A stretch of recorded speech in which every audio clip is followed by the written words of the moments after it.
Hasta ahora hemos estado hablando en términos o de manera rizomática, pero entonces vamos ahorita a hacerlo un poco más canónicamente, o sea, de una forma más ortodoxa, ¿no? Y vamos a definir tres conceptos. Por una parte está el sentido marxista o comunista de la vida, el que propone que se pueden compartir las responsabilidades por vía de una identificación con el todo social, con el cuerpo social universal. Además, porque la revolución no puede darse en un solo espacio. Y tiene que ser, para que sea cierta de verdad, tiene que ser mundial. O sea, de manera que en el mundo entero vamos a estar conectados de forma que nuestros intereses individuales estarían en un segundo plano, o de hecho no habría intereses individuales, sino solo colectivos y mundiales, como especie. Lo cual, aunque parezca muy lógico en el sentido altruista de la palabra, de pensar desde el punto de vista de los pobres, etcétera, etcétera. Buenos días. Aunque parezca muy lógico, en realidad es una locura, porque es muy difícil pedirle a ningún ser particular con ansiedades, con soledades, con desamores, con aspiraciones, con sueños, con deseos, que vaya a entrar dentro de ese rigor. Ahí es donde, o sea, que vaya a olvidar su todo eso por la noción general de la humanidad y de la sociedad. Ya de entrada, eso pues según lo que sabemos del ser humano, a menos que le echemos la culpa de todo lo malo que tiene el ser humano al capitalismo, ya de entrada eso suena completamente absurdo, o sea, imposible. A menos que le echemos la culpa de todo lo malo al capitalismo, que me parece una estupidez y una gran sinvergüenzura, ¿no? De no asumir de verdad lo que nos dice nuestra soledad, que deseamos cosas que a veces no podemos, que enfrentamos situaciones que nos causan temor y no nos atrevemos, y etcétera, etcétera. Bueno, luego está otra tendencia, que es la capitalista, que resuelve el problema de la producción y de la movilización del ser humano por una superestructura alienante que te va a llevar a aspirar determinadas cosas, y gracias a que aspiras a esas determinadas cosas vas a saber en qué sentidos tienen esas grandes masas que tú estás condicionando con ingeniería social, con simbología, con semántica estudiada, y con redes o más oscuras de financiamiento, como son el narcotráfico, que es el principal forma de liquidez junto con las guerras para el sistema capitalista general, ¿no? Entonces, mucha gente habla de que esto es injusto. Bueno, no, cualquier macro sistema inmenso, cualquier super va a tener una superestructura. Cualquier gran sistema, si sea el comunista o como sea más bonito que te lo plantee, va a tener una gran superestructura. Entonces, todos los defectos del capitalismo pretenden justificar el intento comunista socialista, a pesar de que esa noción general nos lleva de un mundo socialista al cual pertenecemos, más que a nosotros en particular, porque se supone que sea bueno que nos preocupen más las necesidades de los otros que las nuestras. O sea, que pudiéramos nosotros, por no ocuparnos de nosotros mismos, llegar a ser un problema de salud pública, como he visto más de uno y de una, porque entonces por no cuidarse, bueno, los violan, los golpean, los roban, les pasa un montón de cosas, y ellos simplemente, bueno, pasan la vida perdonando, porque pues como no asumen la particularidad, no van a saber defenderse de su contexto, y ahí es donde está el problema del marxismo, que, que da una noción general y además es obligante, una noción abstracta de la identidad, y además es obligante en todo el mundo, y es uniforme, va a ser uniforme, va a ser más o menos. Entonces no hay un respeto de saberes ancestrales ni de tradiciones, y por lo tanto siempre va a tener una forma de violencia en contra de eso. En Venezuela, afortunadamente, eso en realidad no se está dando sino en un pequeño porcentaje. En realidad aquí todo el mundo tiene las tradiciones que le da la gana. La gente sigue poniendo arbolitos de Navidad, no hay ningún problema. Los hijos de la gente izquierda le compran a sus hijos cosas de Batman, Robin, etcétera, etcétera. Así que la superestructura del capitalismo sigue presente. Y más aún con Netflix, que todo el mundo lo tiene aquí en Venezuela.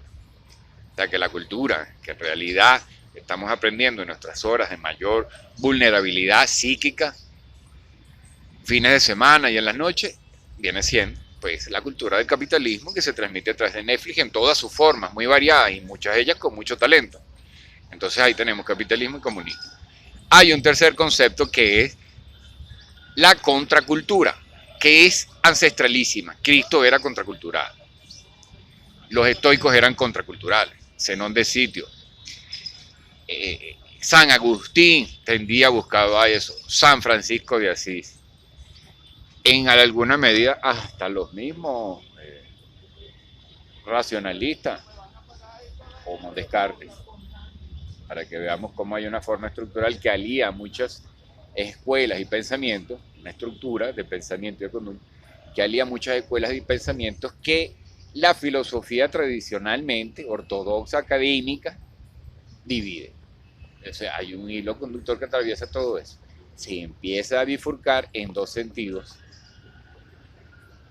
que es derecha e izquierda, esas que ya hablamos ahorita, ¿verdad? Adam Smith por un lado, con David Ricardo, etcétera, etcétera, llega hasta Milton Friedman, pasando por un alemán cuyo nombre nunca recuerdo, y etcétera, etcétera. Y la otra tendencia que llega, bueno, no sé, pues ahorita está supuestamente Chávez, que en realidad difícilmente se puede decir que haya sido comunista como tal, pero buscaba eso. Entonces, ahí descubrimos, por ejemplo, según mi noción que uno puede tener, que Cuba es un experimento social, comunista, y que Carlos Mara, a final de cuentas, hereda un pensamiento del sionismo, donde tiene categorías muy similares, que ya hemos nombrado en otros videos. Entonces es una especie de neocristianismo que siente culpa del placer propio, pero produce una gran represión. ¿Ves? Porque eso de que la práctica social cambia la conciencia social, en realidad está hablando del mismo rito cristiano, que iba a estar con los pobres, etc. O sea, es eso en esencia. No, es una adaptación, así como de alguna manera Hegel redescubre el río Heráclito y los procesos de cambios entre contrarios, pues Carlos Omar redescubre pues, a Cristo y a San Agustín, ¿no? Y pretende basarse en Epicuro, con lo cual realmente entra en complicaciones que no resuelve. Pero ese ya sería otro tema. El hecho está en que tenemos tres tendencias y esa contracultura se pretendió retomar en los años 60, cuando sucedieron varias revoluciones muy claras entre las mujeres, reconocimientos de homosexuales, de diversidad en general, de discurso cada vez más profundo en función de la psicología, del ser humano, el reconocimiento también de otras sensaciones, de otras formas de contar la historia. Y eso además estaba en un aumento, y negación por completo de las guerras e incluso búsquedas de apartarse de las formas industriales de la música, ¿no? Por ejemplo, Jimi Hendrix se trató de apartar de las formas industriales de la música, fue de alguna manera forzado a continuar y terminó como sabemos que terminó. Entonces la contracultura, que era algo naciente y muy ingenuo, fue asaltada a través de un mecanismo que se terminó llamando posmodernidad, en lugar de contracultura. Porque los hippies neoliberales estudiaron muy bien la contracultura y a Marx. Y sabían que lo peligroso era la contracultura multiplicándose, porque iban a tener una gran cantidad de gente yéndose de las ciudades y alejándose del consumo. Y ese era el gran problema. ¿Ves? El año 80, el año 90 vivimos un asalto al talento, una inducción de sustancias y de consumos no rituales, un asesinato constante de diferentes facultades, un incentivo extraordinario además de la pornografía, financiamiento de drogas fuertes en las ciudades, mucho alcohol y azúcar, más, la mayor azúcar posible, para impedir el surgimiento de una nueva cultura que tiene milenios en realidad andando, y es la que yo llamo cultura silvestre, porque en realidad está ahí, Lo que no se le permite es el reconocimiento. Y eso no lo joden precisamente los burgueses. Hoy por hoy hay burgueses que en realidad les interesaría esa contracultura y que con el que se pudieran hacer alianzas. Nuestro principal enemigo es la pequeña burguesía o clase media. Esa es la que en realidad más pesa sobre el pueblo y sobre la ecología.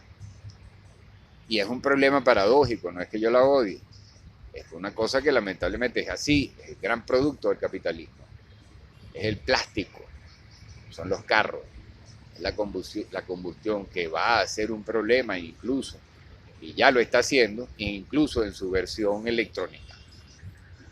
Sería un problema de extraccionismo, de fabricación de pilas que luego van a irse convirtiendo en todo un problema ambiental una vez que sean usadas.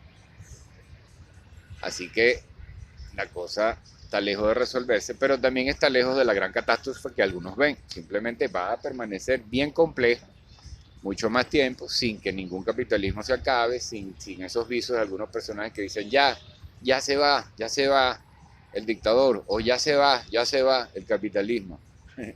Soy igualito. Es como ver a unos idiotas jugando chapa o béisbol, más o menos lo mismo uno y el otro. Entonces se vuelve divertido, uno aprende a reírse de las ironías de la vida.